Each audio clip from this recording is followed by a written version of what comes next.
하나님 말씀 봅니다. 하나님 말씀 창세기 49장 1절에서 33절까지입니다. 창세기 49장 1절에서 33절까지인데 제가 1절과 2절 그리고 유다를 향한 예언 부분만 봉독하겠습니다. 하나님 말씀이 이러합니다. 야곱이 그 아들들을 불러 이르되 너희는 모이라. 너희가 후일에 당할 일을 내가 너희에게 이르리라. 너희는 모여 들으라. 야곱의 아들들아 너희 아버지 이스라엘에게 들을지어다. 유다야 너는 내 형제의 찬송이 들을지라. 내 손이 내 원수의 목을 잡을 것이요 내 아버지의 아들들이 내 앞에 절하리로다.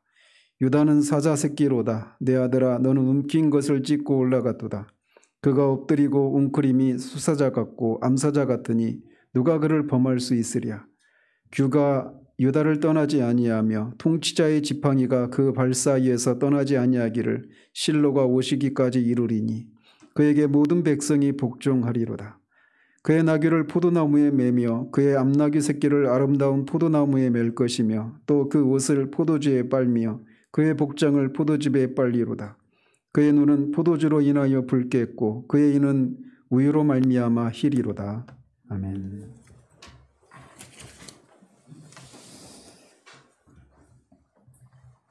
지난주에는 야곱이 요셉의 두 아들을 그의 아들로 이렇게 받아들이면서 실제적으로 요셉을 이제 야곱의 장자로 이렇게 축복하는 장면을 살펴봤습니다. 오늘은 야곱이 그의 12아들에게 축복하고 그가 죽는 장면을 기록된 부분을 살펴보도록 합니다. 우리말 성경에 따르면 이 48장과 49장 사이가 어느 정도 시간이 이렇게 흐른 다음에 일어난 일처럼 그렇게 번역이 되어 있습니다.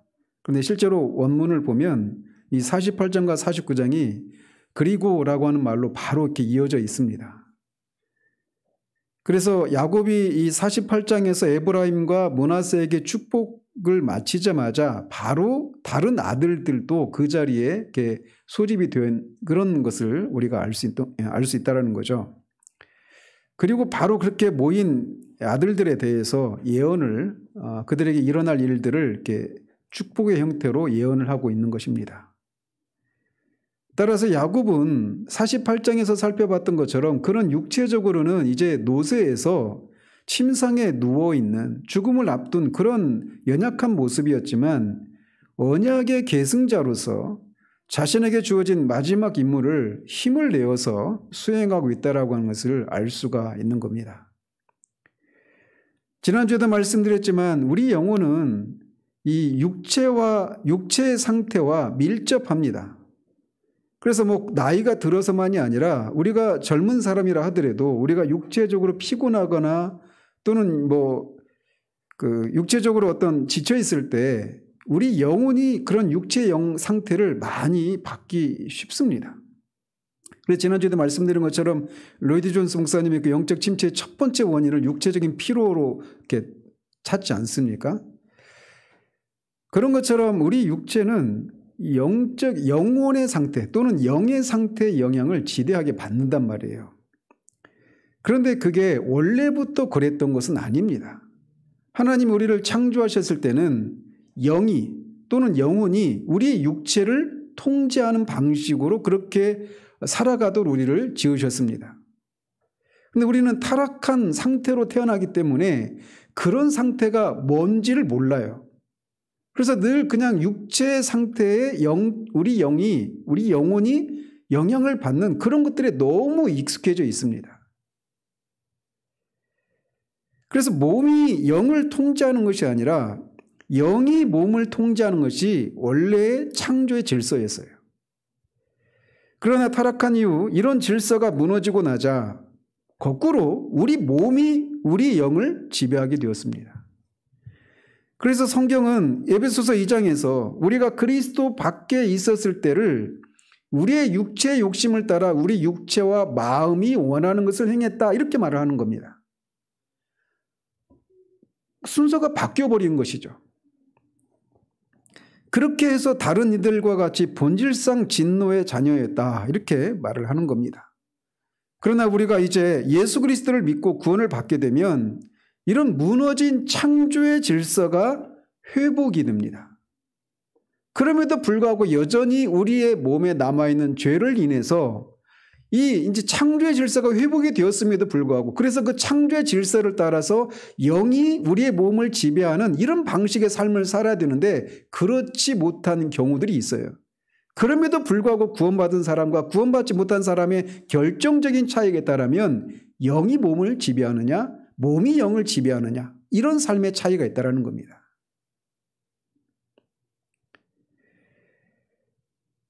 종종 그래서 우리가 예배를 드릴 때나 기도를 할 때 몸이 피곤해서 졸거나 뭐 기도에 집중하지 못하는 그런 경우들이 있지 않아요? 저도 기도하다 보면 제 이 코 고는 소리에 깜짝 놀라서 깨는 경우들이 많습니다. 부끄럽지만 이 앞에 저는 엎드려서 기도하는데 저도 모르게 침이 막 떨어져 있는 경우들도 있고 그래요. 입 벌리고 자다가. 우리가 그렇게 몸에 영향을 받는 경우들이 왕왕 있다라는 거예요.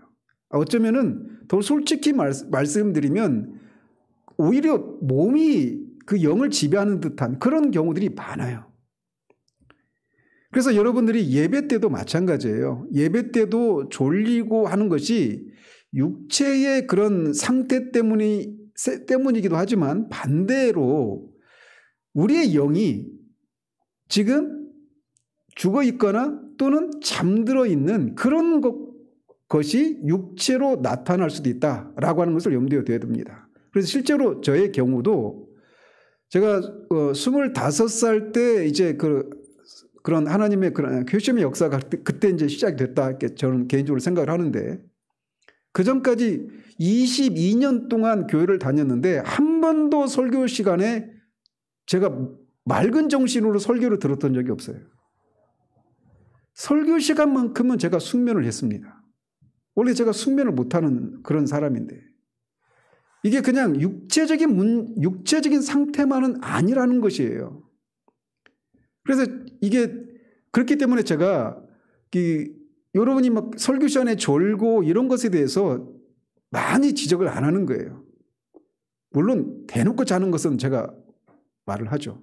어쨌든 야곱이 그래서 우리가 예배를 드리다가도 몸은 너무나 피곤하고 막 졸리고 그러는데 어느 순간 찬송의 어떤 멜로디나 어떤 가사를 들을 때 또는 말씀을 들을 때 어느 순간 우리 영혼이 갑자기 번쩍 살아나는 듯한 어떤 스파크가 치는 것처럼 그렇게 스파크가 튀는 것처럼 그렇게 우리 영혼이 새롭게 되고 몸의 피곤함까지 싹 사라져버리는 이런 일들을 우리는 종종 경험합니다. 그렇지 않아요? 기도 가운데도 마찬가지예요. 야곱은 그의 마지막 순간에 침상에 누워 있습니다. 여러분이 그 마지막 순간을 앞둔 그 사람들 한번 보십시오. 다 누워가지고 말도 제대로 하지 못하잖아요. 듣지도 못하고. 그게 일반적인 모습이란 말입니다. 근데 야곱을 보십시오.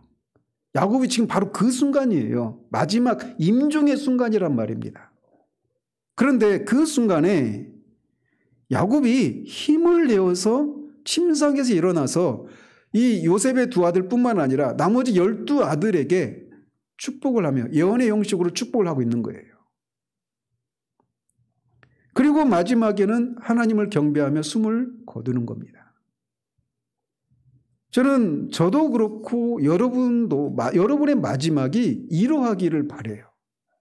정말 그러려면 우리가 살아있는 동안 영이 우리의 몸을 지배하는 것이 무엇인지를 아는 그런 삶이 있어야 된다는 거죠. 야곱은 그의 아들들에게 모이라고 한 후에 야곱의 아들들아 너희 아버지 이스라엘에게 들을지어다 라고 말을 합니다. 이 한 구절에서 야곱이라고 하는 이름과 이스라엘이라고 하는 이름이 같이 등장하고 있어요. 이것은 이 예언을 듣는 자들이 1차적으로는 육체적으로는 야곱의 아들들이지만 더 나아가서 언약의 계승자인 이스라엘의 아들들임을 보여주기 위해서 이렇게 얘기를 하는 겁니다. 그러니까 야곱은 육체의 아들들에게 말을 하고 있는 거지만 자신은 언약의 계승자로서 자신에게 주신 그 언약을 계승할 언약의 계승자들에게 이렇게 예언을 하고 있다, 말을 하고 있는 겁니다. 그 이름을 다르게 사용하는 것을 통해서 말이죠. 야곱은 한 가문의 족장이자 언약 계승자로서 그의 아들들에게 행한 축복이 이제 시와 이런 찬양의 형식으로 이제 3절부터 그냥 계속 어떤 중간에 그런 그치는 것이 그렇게 계속 이어집니다. 그러면서 육체적으로 야곱의 가장 큰 아들인 장남인 르우벤을 먼저 축복을 합니다. 르우벤아, 너는 내 장자요 내 능력요 내 기력의 시작이라. 위풍이 월등하고 권능이 탁월하다마는 물의 끓음 같았은즉 너는 탁월하지 못하리니 네가 아버지의 침상에 올라 더럽혔음이로다. 그가 내 침상에 올랐어도다. 이 근동에서 장자들은 다른 형제들보다 2배의 몫을 유산으로 받았습니다. 그리고 때로는 아버지의 부재 시에 아버지의 역할을 하기도 했어요. 그래서 리브가의 오라버니 라반이 가장의 역할을 하잖아요. 어머니가 있음에도 불구하고. 따라서 야곱이 르우벤이 자신의 능력이다 이렇게 말하고 있는 것은 르우벤이 그런 장자로서의 힘과 권한을 가지고 있다라고 하는 것을 말해주고 있는 겁니다. 또 그가 위풍이 월등하고 권능이 탁월하다라고 말하고 있는 것을 통해서 르우벤이 이렇게 장자로서의 탁월한 품위와 인격의 소유자다라고 칭찬을 하고 있는 거예요. 실제로 르우벤의 그런 그 창세기에서 기록된 르우벤의 행적들을 보면 그는 요셉을 다른 형제들이 죽이려고 했을 때 만류하잖아요. 그걸 살리려고 하잖아요. 또 흉년으로 야곱의 가족 전체가 위기를 맞았을 때도 유다와 함께 아버지 야곱을 설득하기 위해서 자신의 희생을 감내하기를 마다하지 않은 그런 사람이었습니다. 내가 이 베냐민을 잃어버리면 내 자식들을 취하시옵소서 이렇게 말을 하면서 자기 희생적인 그런 모습을 보인단 말이에요. 이런 면면들을 볼 때 르우벤은 장자로서의 그런 의식과 품성을 갖춘 인물이다라고 볼 수 있는데 야곱은 그것을 이렇게 평가하고 있는 겁니다. 그런데 그가 물의 끓음 같아서 탁월하지 못하다라고 말합니다. 물의 끓음 같다라고 하는 것은 르우벤의 성격이 충동적이고 경박하다 이런 것을 말하는 거예요. 그리고 그가 음탕한 성격을 가졌다라고 하는 것도 암시되어 있는 겁니다. 이것은 뒤에 그가 이 서모 비라와 통간한 것을 통해 드러납니다. 야곱은 르우벤이 저지른 이 자신의 첩인 비라와 르우벤이 그렇게 통간을 하는 것을 잊지 않고 있었고 그렇게 자신을 배신하고 그 죄는 자신을 배신하고 자신을 모독했을 뿐만 아니라 하나님의 창조 질서를 어긴 죄악인 것을 기억하며 이렇게 얘기를 하고 있는 겁니다. 그래서 그가 탁월하지 못하다 이렇게 말을 하는 거예요. 여기서 탁월하다라는 말이 남다, 풍부하다라고 하는 단어에서 나온 말입니다. 그러니까 그가 탁월하지 못하다는 얘기는 그가 풍부하지 못하다 이런 의미도 되는 거예요. 따라서 앞에서도 말씀드린 것처럼 장자는 다른 형제들보다 2배의 몫을 유산으로 받는데 그가 이런 죄를 지었기 때문에 탁월하지 못하다라는 겁니다. 그래서 장자가 받을 2 몫을 받지 못하게 되었다라고 하는 것을 암시하고 있는 거예요. 그리고 이것은 요셉에게 넘어가죠. 장자의 축복권이. 자, 이어서 5절에서 7절에서는 시몬과 레위에 대해 축복하는데 시몬과 레위는 형제요라고 시작을 합니다. 물론 이제 순서를 보면 이 첫 번째 6명은 레아에게서 난 아들들을 먼저 축복합니다. 그리고 4명 이제 그 첩들에게서 난 아들들 4명을 축복하고 맨 마지막에 이제 요셉과 베냐민 이렇게 12아들 이 순서대로 축복을 하는데 그래서 시몬과 레위는 형제이긴 하죠. 이미 혈통적으로. 그런데 야곱이 여기서 특별히 그 2 사람이 형제요 이렇게 말하고 있는 것은 그런 의미만이 아니라 그들의 성격이나 행동도 유사하다 이런 것을 깔고 있는 겁니다. 그것은 디나가 세겜에서 강간을 당했을 때 두 사람이 주모자가 되어서 세겜 사람들을 학살했던 것을 말하기 위해서 그들을 형제다 이렇게 말을 하고 있는 거예요. 그러면서 두 사람이 세겜 사람들을 학살했던 사건을 다시금 언급합니다. 야곱이 이 일을 죄라고 그렇게 규정하고 있는 것은 그 두 사람이 행한 일들이 정당한 방식으로 이루어지는 일이 아니기 때문에 그래요. 그들은 거짓말로 속였죠. 그리고 그 세겜 사람들은 이 야곱 가족과 전쟁을 할 의도가 전혀 없었어요. 그런데 그들을 거짓말로 속이고 그들을 학살하는 겁니다. 그들이 행한 일은 정당한 전쟁이 아닌 야비한 그런 학살 행위였던 것입니다. 그러면서 재차 그들이 사람들과 짐승에게 했던 잔악한 행동을 언급하면서 그들의 모의에 참여해서는 안 된다라고 말합니다.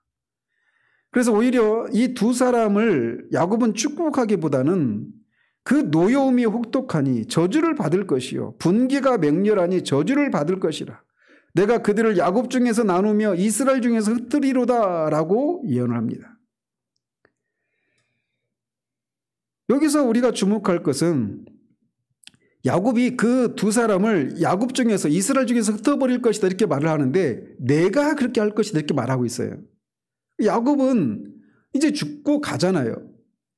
그런데 내가 하겠다라고 하는 것은 이게 야곱이 지금 하나님을 대신해서 이 말을 하고 있다라고 하는 것을 말해주고 있는 겁니다.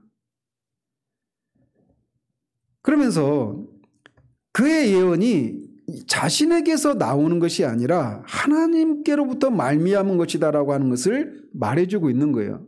그러니까 어떻게 되겠습니까? 하나님의 입에서 나온 말이니 그 예언이 반드시 성취될 것이다 라고 하는 것을 암시하고 있는 것이죠. 실제로 이 두 사람에 대한 예언은 실제적으로 성취가 됩니다. 그래서 시몬 같은 경우에는 출애굽 이후에 광야에서 이렇게 인구조사를 2번 하지 않습니까? 민수기에서 보면. 그런데 그때 2차로 인구조사를 했을 때 시몬 지파가 가장 적었어요. 그러다 보니까 어떻게 되느냐. 다른 지파들은 다 자기 기업을 받았습니다. 자기 땅을. 그런데 시몬 지파는 자기 고유의 그런 지파를 그 기업을 받지 못한 채 유다 지파에서 유다 지파의 땅을 일부 받아서 그렇게 살고 더부살이 같이 그렇게 살고 있었어요. 그리고 레위는 어떻습니까? 레위는 자기 기업을 아예 못 받았죠. 그리고 이스라엘 지파 각각의 지파에 다 흩어져서 살게 되었습니다. 물론 레위 지파의 경우에는 하나님이 자신의 기업이었기 때문에 그들에게 땅을 주지 않은 이런 긍정적인 측면도 있지만 그들이 그렇게 흩어져서 살게 된 것도 이 그들의 죄악에 대한 하나님의 저주의 결과다. 이런 양면성을 가지고 있다라고 하는 것을 말해주고 있는 거예요. 이처럼 하나님의 축복과 저주는 반드시 성취가 됩니다. 따라서 오늘날 우리가 이 땅을 살아가고 있는 모든 사람들에게도 축복과 저주라고 하는 하나님의 상반된 약속이 주어져 있는 거예요. 그것도 어느 것과도 비교할 수 없는 축복과 저주입니다. 단지 그냥 우리가 살펴보게 될 이 야곱의 아들들이 받게 될 그런 정도의 축복도 아니고 그들이 받았던 저주 정도의 저주가 아닌 가장 큰 축복과 가장 큰 저주가 모든 사람들에게 주어져 있어요. 그게 뭡니까? 하나님을 마음과 목숨과 뜻을 다해서 사랑하는 자들에게 약속하신 영생의 축복이 주어져 있습니다. 그러나 반대로 그렇지 않은 자들에게는 영원한 형벌이라고 하는 저주가 주어져 있어요. 하나님의 축복과 저주가 반드시 성취된다라면 그 어떤 것과 비교할 수 없는 그런 축복과 저주가 사람들에게 놓여져 있을 때 그것을 어떻게 선택하느냐에 따라서 누군가에게는 영원한 복이 누군가는 영원한 형벌을 받게 된다라고 하는 이 사실을 우리가 염두에 둬야 된다는 것입니다. 여러분들은 지금 오늘이라도 여러분의 생명을 하나님이 거둬 가신다라면 영원한 복을 받을 준비가 된 사람들입니까? 아니면 영원한 저주를 받아 마땅한 그런 상태 가운데 있습니까? 오늘이라고 하는 날 동안 미루지 마시고 오늘이라고 하는 날 동안 그 영원한 생명, 영원한 복을 누릴 수 있도록 마련해 주신 유일한 길이신 예수 그리스도를 여러분의 주님으로, 여러분의 구주로 영접하시는 일들이 있기를 바랍니다. 이어서 8절에서 12절까지에서는 넷째 아들인 유다에 대해서 축복하는데 보시는 것처럼 그의 12아들 중에서 축복의 내용이 가장 길고 다른 어떤 아들들보다도 훨씬 풍부한 그런 복을 예언하고 있습니다. 유다가 다른 아들들보다 이렇게 더 풍성한 복을, 축복을 받고 있는 것은 그가 다른 아들들보다 뭔가 특별하고 또 그에게 어떤 허물이 없어서가 아닙니다. 이미 우리는 앞에서 38장에서 그가 며느리 다말과 그 관계를 맺게 되는 그 일련의 과정들을 살펴보지 않았습니까? 유다도 다른 형제들과 별반 다를 게 없어요. 그렇지만 그가 그렇게 큰 축복을 받은 것은 또 다른 측면에서 보면 그가 진실하고 자기 희생적인 마음을 가지고 있었기 때문이다라고도 말할 수가 있습니다. 유다는 그의 형제들이 요셉을 죽이려고 했을 때 형제들을 설득해서 우리가 죽이지 말고 차라리 노예로 팔자라고 하면서 요셉의 생명을 구해줍니다. 또 기근으로 인해서 가족이 위기에 처했을 때도 베냐민을 보내지 않으려고 하는 야곱을 설득해가지고 자신을 담보로 베냐민을 애굽에 내리게 하기 위해서 야곱의 가족들을 구하는 일들에 일조하죠. 그리고 거기 가서도 베냐민을 노예로 삼겠다라고 하는 요셉에게 얘기를 하는 것을 통해서 차라리 자신을 노예로 삼고 이 아이가 죽으면 아버지도 죽게 되니까 이 아이는 반드시 돌려보내달라고 그렇게 청원하는 것을 통해서 자신을 희생해서라도 다른 누군가를 살리고자 하는 그런 희생적인 모습을 유다가 보여줬어요. 이처럼 진실로 그는 가족들을 사랑하고 희생적으로 그들을 섬겼는데 그 유다라고 하는 이름이 칭찬하다, 찬양하다라고 하는 그런 뜻인데 그의 이름처럼 그런 형제들의 칭찬을 받고 아버지 야곱이 너는 내 형제의 찬송이 될지라 라고 그를 축복하고 있는 겁니다. 이 유다의 경우에서도 볼 수가 있는 것은 유다가 비록 허물이 있지만 마음의 중심을 보시는 하나님이 보실 때 그 하나님의 마음에 합한 그런 요소들이 유다에게 있었다라는 거예요. 하나님께서 우리에게 요구하시는 것도 마찬가지입니다. 하나님께서 우리에게 요구하시는 것은 완전함이 아닙니다.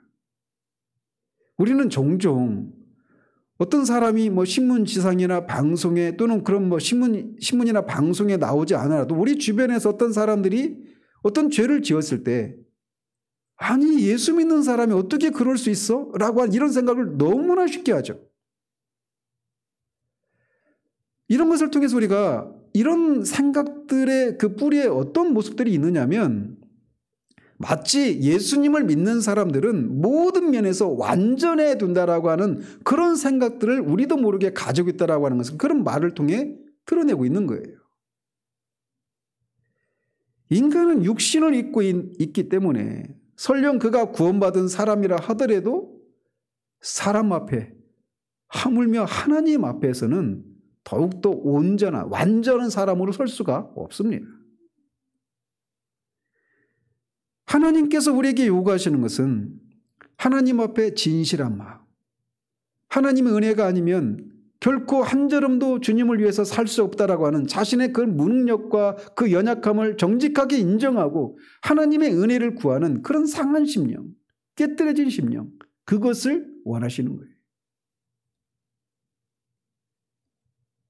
하나님께서는 진실한 마음을 가진 자의 허물과 죄는 사하시지만 그래서 그를 깨끗게 하시지만 거짓된 마음과 위선은 결코 용납하지 않으십니다.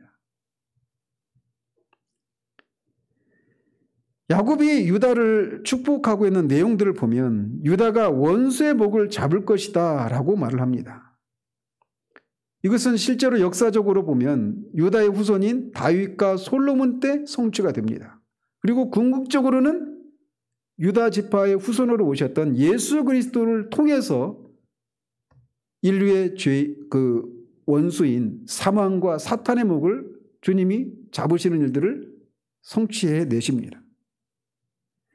또 그의 아버지의 아들들 곧 야곱의 다른 아들들이 유다에게 절할 것이다 라고 축복을 하는데, 그것도 방금 말씀드린 것처럼 그에게서 왕이 나와서 다른 지파들이 왕을 섬기는 것을 통해 성취가 되고, 궁극적으로는 예수 그리스도를 통해 성취가 됩니다. 계속해서 야곱은 유다를 사자새끼와 암사자와 수사자에 비교하면서 그의 용맹함을 칭찬하며 그가 정복자가 될 것이다 라고 예언을 하는데, 이건 역시 다윗과 솔로몬 때 성취가 되고 예수 그리스도를 통해 궁극적으로 성취가 됩니다. 또 10절에서는 그가 유다를 떠나지 않고 통치자의 지팡이가 그 발사에서 떠나지 않기를 실로가 오시기까지 이를 것인데 유다에게 모든 백성이 복종할 것이다 라고 예언을 합니다. 여기서 규나 통치자의 지팡이는 동일한 개념입니다.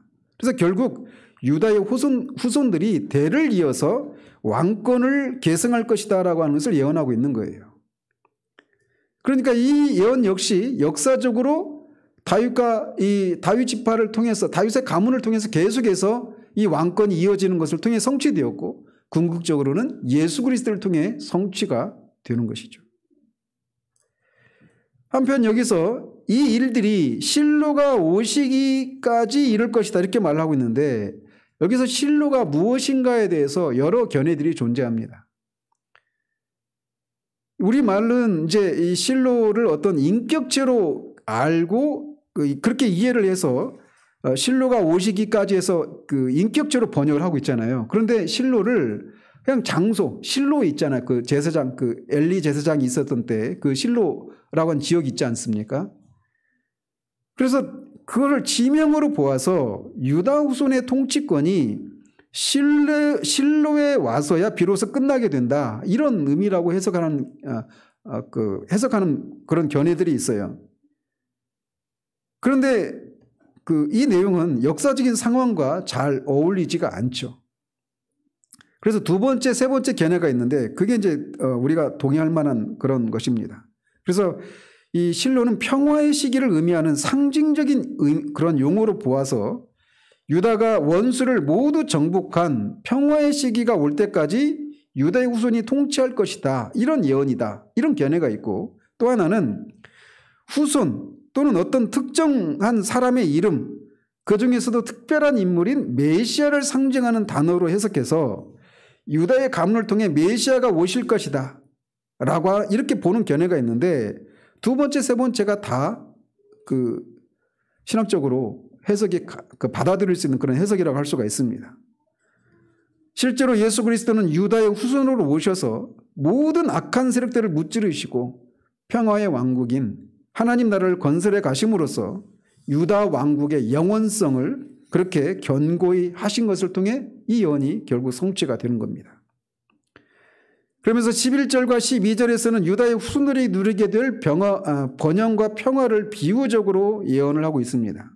그래서 나귀와 암나귀 새끼가 포도나무에 맬 것이요 이렇게 말을 하는데, 이건 원래 이 짐승들은 포도나무에 매는 짐승들이 아니잖아요.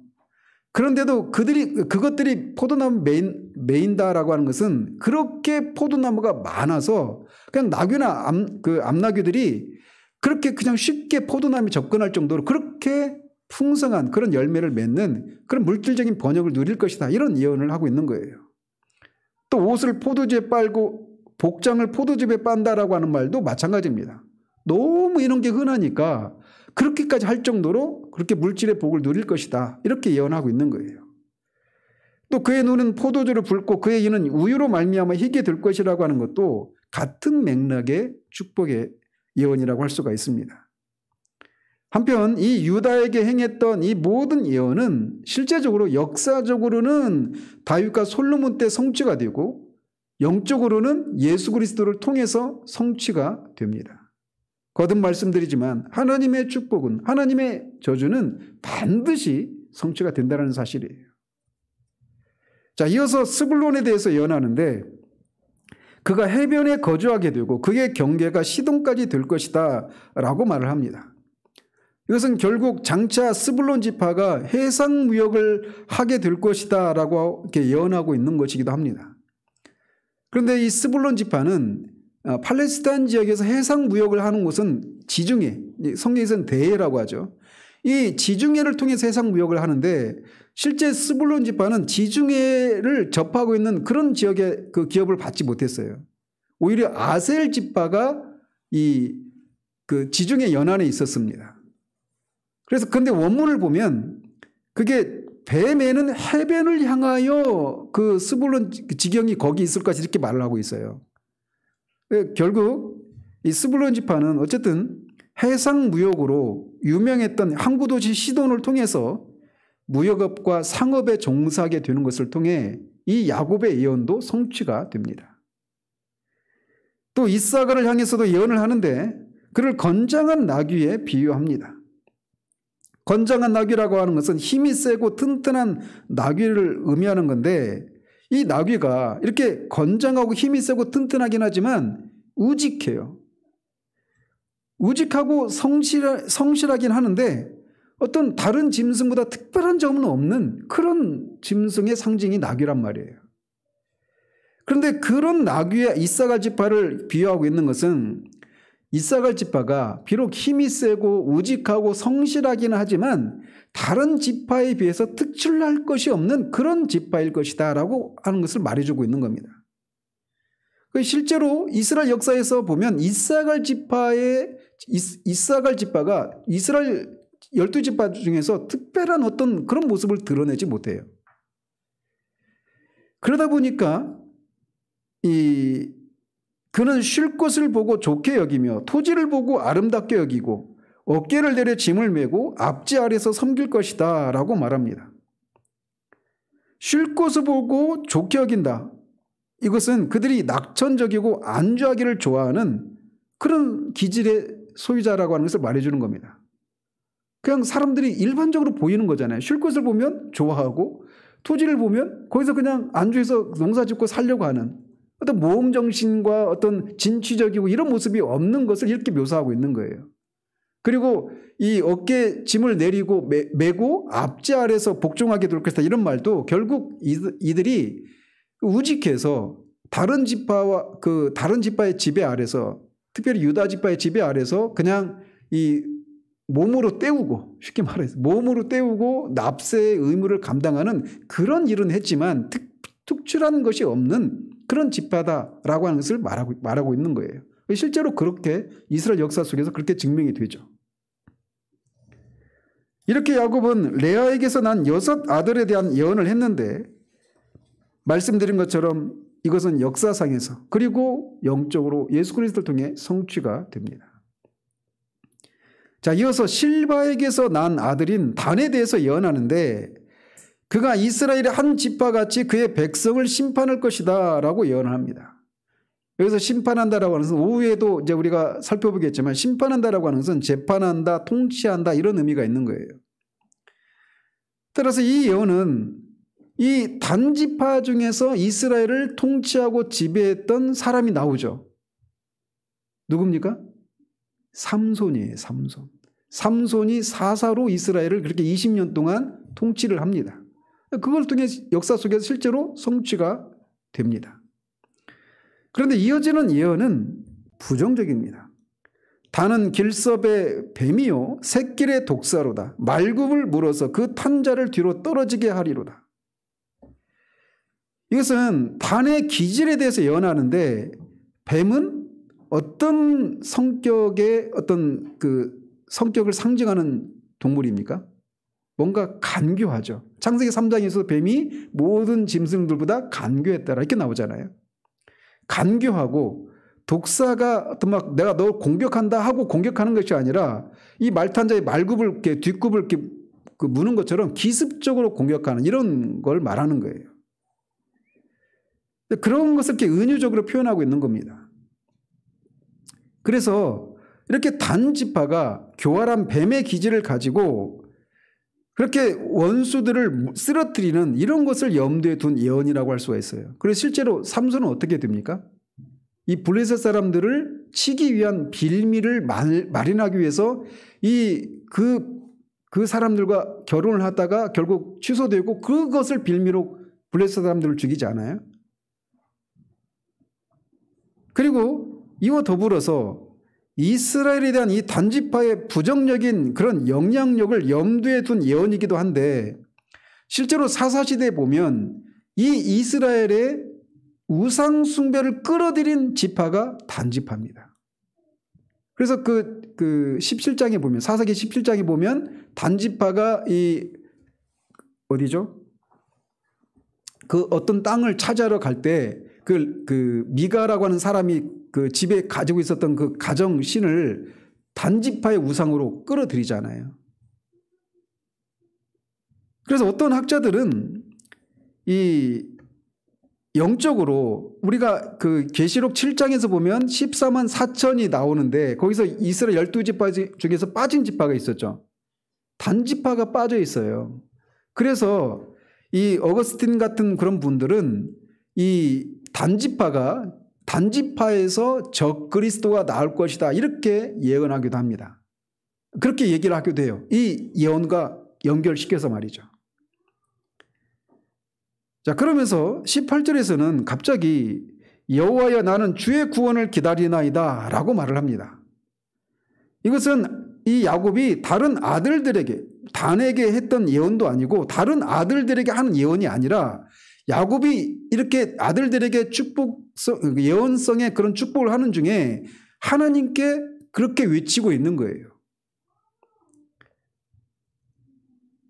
이것은 어떤 사람들은 야곱이 막 임종을 앞둔 그런 시기니까 그런 상황이니까 자신의 호흡을 아직 그 예언하지 않은 아들들이 있으니까 자신을 좀 구원해 달라고 육체적으로 생명을 거둬가지 말아달라고 그렇게 호소하는 것이다 이렇게 얘기하는 학자들도 있는데 그렇지가 않습니다.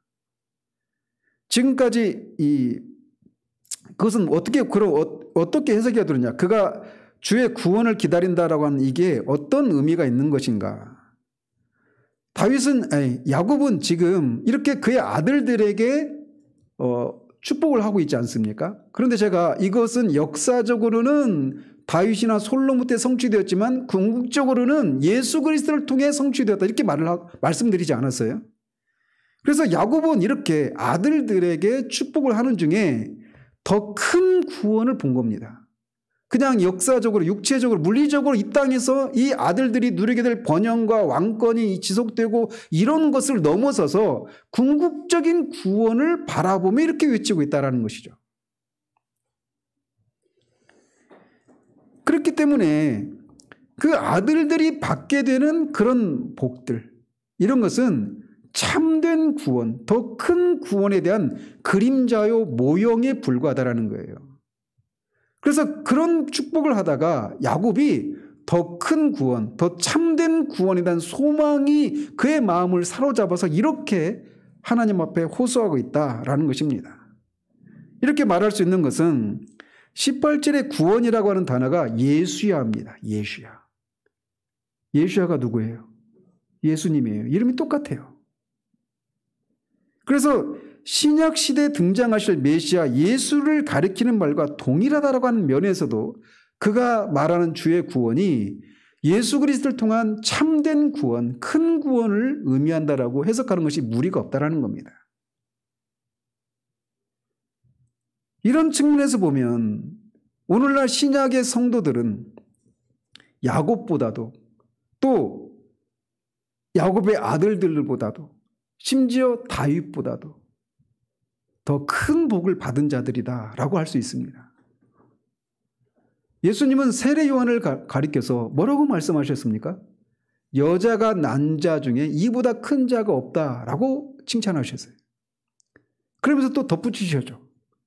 천국에서 가장 작은 자가 세례 요한보다 크다 이렇게 말씀하셔요. 왜 그럴까요?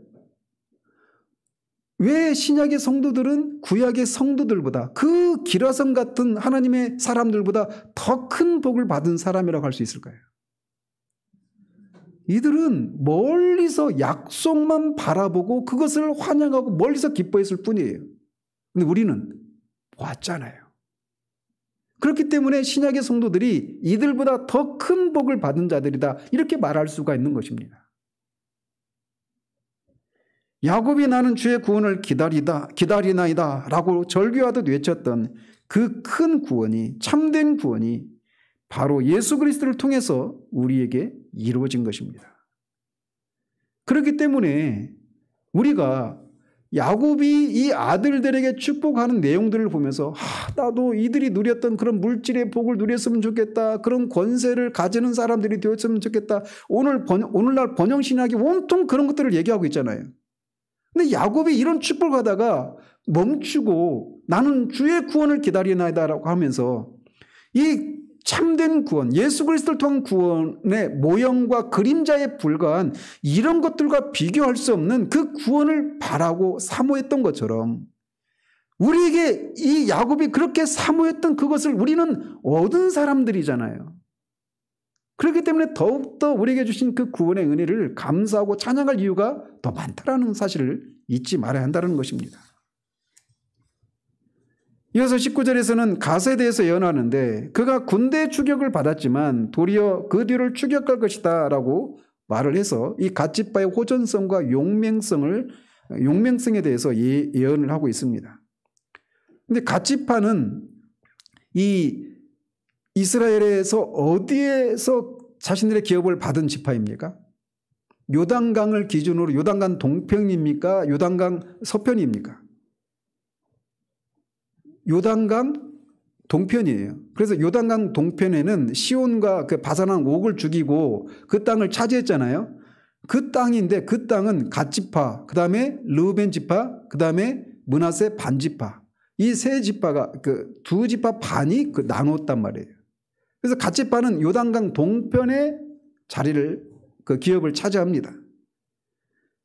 그렇기 때문에 다른 지파에 비해서 적들로부터 자주 침범을 당했어요. 갓지파가. 그래서 그래서 때로는 그 지역 기업을 지키기 위해서 그 수많은 공격을 막아내야만 했기도 했고, 또 그 기업을 지키기 위해서 선제 공격을 감행하기도 했습니다. 그런데 어떤 경우든지 역대상 5장이나 12장에 보면 그들이 그 모든 것들에서 승리함으로써 이 예언도 성취된 것을 우리가 확인할 수가 있습니다. 이어서 아셀을 향해서는 아셀에게서 나는 먹을 것은 기름진 것이라 그가 왕의 수라상을 차릴 것이다 라고 말합니다. 이 얘기는 아셀 지파가 사는 땅에서 나오는 소산으로 왕에게 진상할 것이다, 이런 얘기인데, 실제적으로 이 아셀 지파가 살고 있는 이 땅은 물이 풍부하고 기름진 그런 땅이어서 거기서 나오는 곡물들이 굉장히 견실하고 그 어떤 품질이 좋았다고 합니다. 그래서 거기서 나는 식물들을 왕궁에 진상을 하는 것을 통해 실제로 성취가 됩니다. 또 첩의 마지막 소생인 납달리에 대해서도 예언하기를 납달리는 노인 암사슴이라 아름다운 소리를 바라는도다 라고 말합니다. 그래서 사슴은 사슴은 어떤 외부의 공격에 대해서 굉장히 예민한 민감한 동물입니까? 아닙니까? 전자죠. 아주 민감하죠. 그래서 그런 것들을 보면 도망치고 자신을 보호하는 그런 동물이란 말이에요. 그런데 그런 동물의 납달리 지파를 비유하고 있는 것은 그들이 대적의 공격으로부터 사슴처럼 날래고 신속하게 대처함으로써 자신을 지킬 줄 아는 그런 영민한 그런 전사적인 기질을 가지고 있다라고 하는 것을 말하는 것입니다. 실제로 이들은 사사시대의 그런 가나안 그 야빈이 침략했을 때도 이를 신속히 물리친 그런 사실이 있습니다. 다른 지파들이 다 도망갔는데 납달리 지파가 이 바락과 함께 합류해가지고 이들을 물리치거든요. 22절에서는 요셉에 대해서 축복하는데 요셉의 이름은 더하다 이런 뜻입니다. 그래서 야곱은 그의 이름처럼 그가 샘 곁에 무성한 가지여서 가지가 담을 넘을 것이다 이렇게 말을 하고 있습니다. 샘에 있는 가지, 그 나무는 가지가 더 풍성하겠죠. 근데 그 가지가 담을 넘어간다 이런 말을 통해서 야곱이 다산과 풍요를 누릴 것이다 이렇게 말을 하는 거예요. 실제로 그 요셉의 아들이 에브라임과 므낫세인데 에브라임 지파 같은 경우는 그 유다 지파 다음으로 가장 인구수가 많았던 그런 지파입니다. 그리고 요셉의 두 아들이 야곱의 장자로서 야곱의 아들로서 받아들임으로써 요셉의 입장에서는 장자가 받는 두 몫을 받지 않았습니까? 실제로 그런 것을 통해 성취가 된 것이죠. 또 활 쏘는 자가 그를 학대하며 적개심을 가지고 그를 쏘았으나 요셉의 활은 도리어 굳세며 그의 팔은 힘이 있을 것이다 이렇게 말을 하는 것을 통해 요셉 지파가 대적들의 모략과 침략에도 불구하고 도리어 그 모든 대적들을 물리칠 것이다 라고 하는 것을 말해주고 있는 겁니다. 그러면서 그렇게 할 수 있는 힘의 원천이 야곱의 전능자 이스라엘의 반석인 목자의 손을 힘입었기 때문이다 라고 말을 합니다. 즉 요셉 지파가 그렇게 대적의 그런 위협을 물리칠 수 있었던 힘의 원천은 하나님께서 그들을 도우셨기 때문이다 이렇게 말을 하고 있는 거예요. 그래서 25절도 같은 것을 말하고 있는 겁니다. 그리고 26절에서는 하나님께서 그에게 많은 복을 주셔서 그가 조상들이 받은 복보다 클 것이다 라고 말하고 요셉이 다른 형제들보다 뛰어났듯이 그의 후손들도 다른 지파들보다 뛰어날 것이다 예언을 합니다. 자, 마지막으로 12번째 아들인 베냐민에 대해서 예언하기를 베냐민은 물어뜯는 일이라 아침에는 빼앗은 것을 먹고 저녁에는 움킨 것을 나누리로다 라고 말을 합니다. 이것은 베냐민의 거칠고 호전적인 그런 성격을 은유적으로 표현하고 있는 건데 실제로 이 베냐민 지파가 굉장히 호전적인 지파들이에요. 특별히 사사기 19장에서 보면 이 레위 지파 레위 사람 그 첩을 윤관했던 사람들이 기브아 사람들인데 그 기브아가 베냐민 지파 사람들이에요. 그리고 거기에서 사울이 나오죠. 그 사울 가문이 거기서 나온단 말이에요. 그래서 그런 어떤 호전적인 그런 성격을 이렇게 예언하고 있는데 실제로 역사 속에 그게 입증이 됩니다.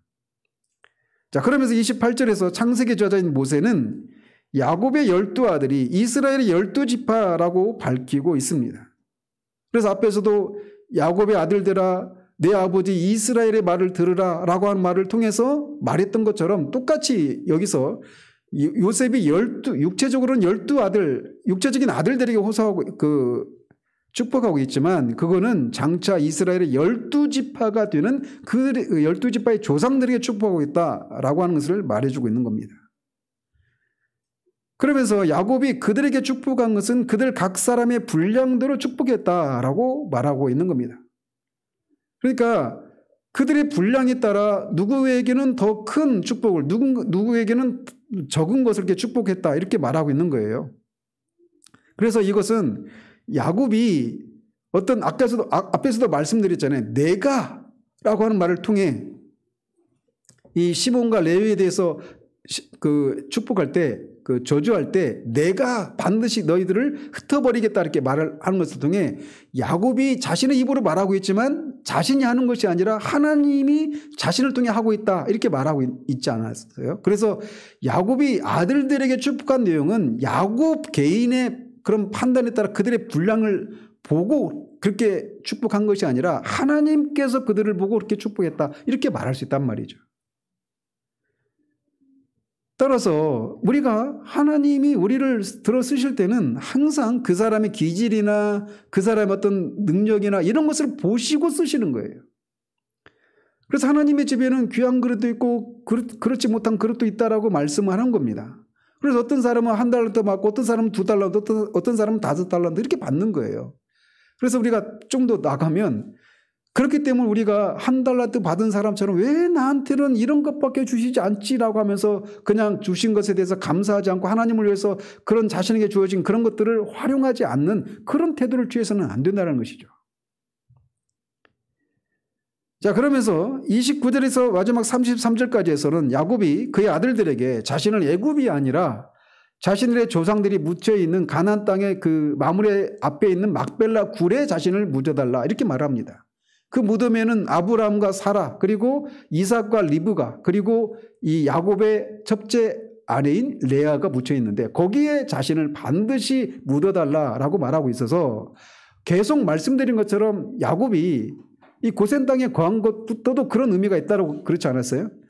여기가 영원히 머물 곳이 아니라 영원한 그 정착할 곳은 하나님의 약속의 땅 가나안이다라고 하는 것을 야곱이 계속 염두에 두는 삶을 살았다라고 하는 것을 여기서도 보여주고 있는 거예요. 그는 지금 죽어가는 마당이기 때문에 그 땅을 하나님이 자신에 대해 그 약속을 성취하셨다라고 하는 것을 보지 못했음에도 불구하고 이렇게 말하고 있는 것을 통해 하나님이 반드시 그 땅을 주실 것이라고 하는 믿음을 가지고 그렇게 마지막 숨을 거두게 된 겁니다.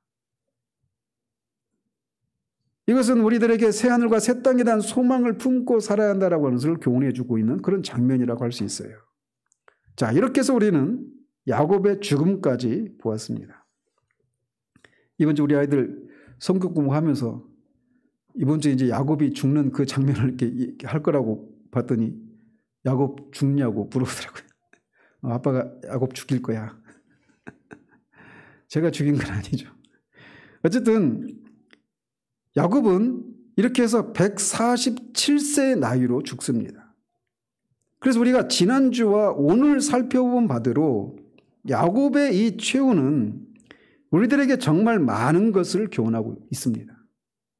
그는 죽을 때까지 하나님을 믿는 믿음에서 떨어지지 않았습니다. 마지막 순간까지도 그는 하나님을 경배하며 숨을 거둬요. 그래서 지난주에 살폈던 것처럼 그는 그의 아들들에게 그의 출생부터 지금까지 그를 가르치시고 인도하시고 그의 조상들보다 험악한 세월을 살았지만 그 모든 환난 가운데 자신을 건지셔서 자기가 지금까지 살아왔다라고 하는 이런 실제적인 신앙을 고백하며 마지막 숨을 거두고 있는 겁니다. 이런 야곱의 모습 속에서 우리가 야곱이 삶이 왜 사는 건 이렇게 고달픈지, 내가 왜 사는지, 이런 어떤 삶에 대한 후회나 어떤 삶의 그런 회한이 담겨있는 모습을 발견할 수 있습니까? 그렇지 않습니다. 야곱은 최소한 48장과 49장에 비춰진 이 야곱의 삶을 통해서 우리가 볼 수 있는 것은 야곱은 분명히 한 번밖에 없는 이 인생을 살아가면서 삶의 목적을 가지고 살았던 사람이라고 하는 것을 보여주고 있는 거예요. 그리고 그 모든 생애 동안에 하나님이 그와 함께 하시는 그런 실제를 가지는 삶을 살았던 사람이었습니다. 제가 주목하고 싶은 건 야곱이 처음부터 그랬냐라는 사실입니다. 그렇지 않잖아요. 야곱이 26장에서부터 등장을 하는데 뱃속에서 있을 때부터 형제들이 막 싸우잖아요. 그리고 나올 때부터 형의 뒤꿈치를 잡고 나왔습니다. 그래서 발 뒤꿈치를 잡은 자 또는 속이는 자라고 하는 야곱이라고 하는 이름을 가진 사람이었잖아요. 그래서 남을 속이고 형도 속이고 아버지도 속이고 그런 사람이었어요. 그런데 그런 야곱이 28장에서 베델에서 하나님을 만나면서 바뀌기 시작하죠. 그런데 어땠습니까? 29장부터 시작되는 밧단 아람에서 세월 동안 그 20년 동안 그가 여전히 좀 인간적으로 생각하면 굉장히 야비한 그런 성격의 소유자라는 것을 우리가 볼 수 있잖아요. 이번 주에 왜 그런 얘기를 했냐면 그 하나님의 뜻, 무한하신 하나님에 대해서 아이들까지 공부하는 중에 그 하나님의 그 영원하신 작정, 이 뜻은 하나님의 뜻과 계획은 변하지 않는다라고 하는 것을 얘기하는 중에 이 야곱과 에서 얘기를 하다가 이런 얘기를 한 거예요. 아이들한테 물었죠. 야곱과 에서 중에 누가 더 그 인간적으로 생각할 때 야곱과 에서가 둘 중에 누가 더 호감이 가는 그런 스타일의 사람이냐? 인간적으로 보면 에서입니다. 야곱이 아니라. 그는 이 밧다람으로 갔을 때가 그 70 중반이 넘은 나이라고 그랬잖아요. 그러니까 90세가 되는 그때까지 그렇게 뭔가 속이고 뭔가 어떤 꿍꿍이를 가지고 뭔가 계획하고 얍삽한 그런 방식으로 삶을 살았던 사람이었단 말이에요. 그런데 그런 그가 죽을 때는 완전히 다른 정말 거룩한 하나님의 사람으로 죽습니다. 결정적인 계기가 무엇입니까? 31장에서 그 브니엘에서 야복 강가에서 하나님을 만나는 일입니다. 그 하나님과 씨름하는 것을 통해 허벅지 관절이 유골되는 그 일을 통해서 거기서부터 야곱이 변화되기 시작하는 거예요. 말씀드리고 싶은 건 뭐냐? 그뿐만 아니죠. 지금 이 12 아들들도 면면을 보십시오. 이들이 하나님으로부터 이 12 믿음의 그 하나님 나라의 그런 족속의 그런 조상이 될 만한 그런 사람들입니까? 그들도 다 허물이 있는 사람들이에요. 그런데 하나님의 주권적인 은혜로 그들을 선택하십니다. 그리고 그들의 인생 가운데 하나님이 어느 순간 그들을 만나주신 것을 통해 그들을 가르치시고 빚으시고 하는 것을 통해 이렇게 바뀐다라는 겁니다. 하나님께 이 주권자이신 하나님의 전능하신 하나님의 손에 누구라도 붙들린다면 변화된다는 사실이에요. 사람으로서는 할 수 없지만 하나님은 하십니다. 야곱을 통해서 그렇게 속이는 자였던 야곱이 마지막 순간에 이렇게 거룩한 하나님의 사람으로 죽는 이 모습을 통해서 우리는 그 사실을 발견할 수 있게 되는 거예요. 그러므로 오늘 비춰지는 모습을 보면서 그 사람에 대해서 어떤 가능성도 없다는 듯이 가로묶음을 하는 그런 우리들 되지 않기를 바라요. 가로 열고 가로를 딱 닫아버려가지고 더 이상 가능성이 없는 그런 사람으로 판단하지 말라라는 겁니다. 누구라도 하나님의 손에 붙들리면 변화됩니다. 왜냐? 하나님이 전능하시니까. 뿐만 아니라 말씀드리고 싶은 건 야곱의 그 삶을 우리가 살펴볼 때 앞에서도 잠깐 언급해드렸지만 야곱은 왜 사는지에 대한 그런 분명한 삶의 목적을 이유를 알지 못한 채 살았던 사람이 아니었습니다. 그는 자기가 돌아갈 고향이 있다라고 하는 것을 아는 사람이었어요. 히브리서 기자의 판단에 따르면. 그리고 그가 고백하듯이 조상들보다 험악한 세월을 살았다라고 하는 그런 고난의 연속인 삶을 살았습니다. 그런데 그 삶을 살아내면서 그가 마지막 순간에 정말 부족함이 없는 그런 모습으로 죽는 이런 모습을 우리에게 보여주고 있는 거예요. 제가 이 말씀을 드리느냐. 제가 요즘 이제 실존주의 철학에 대해서 제가 이렇게 보면서 계속 한 번 보니까 계속 알고리즘이 떠가지고 계속 보게 되는데 그래서 알베르트 까미, 이방인이라는 소설 아시죠? 알베르트 까미나 또는 장폴 사르트르나 니체나 이런 사람들의 철학을 막 이렇게 보게 됐어요. 계속. 그래서 사르트르가 그런 얘기예요. 인간은 이유 없이 태어났다가 우연히 죽는다. 실존주의 철학의 그 목적은 뭐냐? 실존이 본질이 앞선다라는 겁니다. 쉽게 말해서 본질, 인간이라면 마땅히 이렇게 저렇게 살아야 돼라고 하는 그런 본질, 목적, 규범 이런 건 없다라는 겁니다. 그저 존재하고 있는 내가 지금 그 순간에 내가 원하는 것 이것을 따라 살아가는 거예요. 그러니까 그렇게 살아갔을 때 궁극적으로 어떤 옳고 그름이라고 하는 절대적인 기준이 없는 그런 삶이다 보니까 그냥 온통 그냥 자기가 삶의 주체가 되어서 주인이 되어서 주체적으로 자율적으로 자신의 삶을 살아가는 것 그게 인생이다 이렇게 얘기를 하는 거예요. 그래서 그 실존주의 철학의 궁극적인 삶의 결말은 뭐냐? 삶의 목적이 없는 거예요. 인간이 어떻게 살아야 되는가에 대한 그런 답이 없는 겁니다. 답은 정해져 있는 게 아니고 내가 스스로 개척해 나가는 것이다라는 겁니다. 다른 사람이 나에 대해서 어떻게 평가하든 어떻게 바라보든 상관없이 그냥 내가 존재하는 내가 스스로 내 삶의 주인이 되어서 그 삶을 살아가는 것이다라는 거예요. 니체는 그래서 신은 죽었다라고 말하잖아요. 신이 죽었다라고 하는 거는 절대적인 규범도 사라졌다라고 하는 것을 말해주는 겁니다. 그래서 본질이 먼저 있는 게 아니라 인간이라면 마땅히 이렇게 저렇게 살아야 된다라고 하는 본질 이런 것 따위는 없다라는 겁니다. 규범이라고 하는 것은 없다라는 거예요. 옳고 그름의 기준도 없는 겁니다. 그냥 내가 옳으면 그렇게 살아가는 거예요. 내 삶의 주인이 되어서. 그 삶이 언뜻 들으면 굉장히 멋지고 우리의 마음을 뜨겁게 하는 그런 얘기죠. 근데 그런 삶의 결국은 목적이 없는 삶입니다. 그 삶의 결말은 허무예요. 공허예요. 그래서 대부분 실존주의 철학자들이 자살을 하거나 니체도 나중에 미쳐서 죽습니다. 삶의 목적이 없는데, 왜 사는지를 모르는데 그 삶이 충만할 수가 없죠.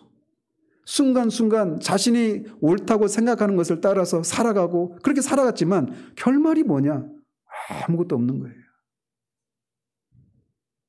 고난이 연속되는 그런 삶이 인생인데 그 삶을 살아가는데 목적이 없는 겁니다. 일련의 삶, 그런 얘기들을 제가 요즘 계속 듣다가 야곱의 삶을 보면서 그들이 모르고 있는 사실 하나가 있다는 거예요. 하나님은 그런 철학자들의 하나님이 아니시라는 겁니다. 파스칼이 말했던 것처럼 하나님은 철학자나 현자의 하나님이 아니시다. 아브라함과 이삭과 야곱의 하나님, 우리 주 예수 그리스도의 하나님, 살아계신 하나님 아버지. 하나님은 살아계신 하나님이십니다. 절대자신 하나님. 그분은 살아계신 분이셔요. 그래서 그분과 그 야곱이 그 험악한 삶을 살았음에도 불구하고 그분이 자신을 출생에서부터 지금까지 기르시고 그렇게 보호하시고 함께 하시는 것을 통해 비록 환란이 있었지만, 그래서 험악한 세월이라고 말할 수밖에 없는 그런 삶이었지만 그의 마지막 순간의 모습을 보면 그는 시편 23편에서 다윗이 말하는 것처럼 여호와는 나의 목자시니 내게 부족함이 없으리로다 라고 하는 그 고백을 실제 삶을 통해 증명하며 그렇게 떠나갔다라는 겁니다. 하나님은 살아계신 분이십니다. 이 야곱의 하나님이 예수 그리스도를 통해 우리의 하나님이십니다. 그분이 우리의 목자이십니다. 그 하나님의 손에 붙들려 있으면 우리는 누구라도 변화될 수 있고 변화를 넘어서서 한 번밖에 없는 이 삶을 7천 철학자들, 그들의 천재적인 그런 철학자들이 살기를 원했지만 살 수 없었던 그 충만한 삶을, 그 목적 있는 삶을, 그 만족스러운 삶을 살아낼 수 있다는 겁니다. 우리는 그런 사람보다 더 나은 사람이에요. 심지어 아까 앞에서도 말씀드린 것처럼 구약의 하나님의 백성들보다 더 나은 복을 누리고 있는 사람이라는 사실들을 기억하시길 바랍니다. 겉으로 보여지는 현실, 이 현상들만 주목한 채 왜 나한테는 다른 사람들이 누리는 그런 그 외적인 그 현세적인 복들을 나는 누리지 못할까? 이것만 보지 않는 우리들 되기를 바랍니다. 모든 삶의 순간에 하나님 우리와 함께 하시고 그 하나님이 우리의 삶을 충만하게 하는 것이 무엇인지를 알기 때문에 이 한 번밖에 없는 삶을 살아가면서 나는 부족함이 없으리로다 라고 그렇게 외치며 하나님을 경배하며 우리의 삶 호흡을 거두고 우리의 영원한 본향인 하나님께로 돌아가는 그런 우리들이 되기를 바랍니다. 그 여행길에서 한 명도, 그 순례길에서 한 명의 낙오자가 여기에는 없게 되기를 바랍니다. 기도하겠습니다.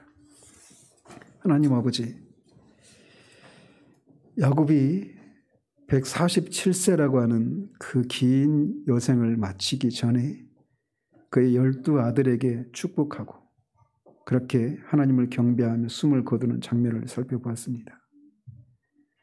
그의 삶은 그의 고백처럼 참으로 환난의 연속이었던 삶이었지만 하나님이 그 모든 순간에 함께 하시고 그를 이끌어 주셨기에 그의 마지막은 참으로 우리가 부러워할 만한 부족함이 없는 충만한 그런 삶의 모습을 마치고 그렇게 숨을 거두는 것을 보았습니다. 그 야곱의 하나님이 우리의 하나님이심을 우리가 알고 그 하나님을 인해서 아버지 하나님, 우리도 이 땅을 그렇게 비록 환난이 가득한 그런 삶이지만 그 모든 순간에 하나님이 우리와 함께 하시고 그 모든 삶의 순간순간들을 의미 있게 하시고 가치 있게 하셔서 우리의 삶을 충만케 하시는 그 삶을 살아내는 우리 모두 될 수 있도록 하나님 도와주시기를 원합니다. 예수 그리스도 이름으로 기도합니다. 아멘.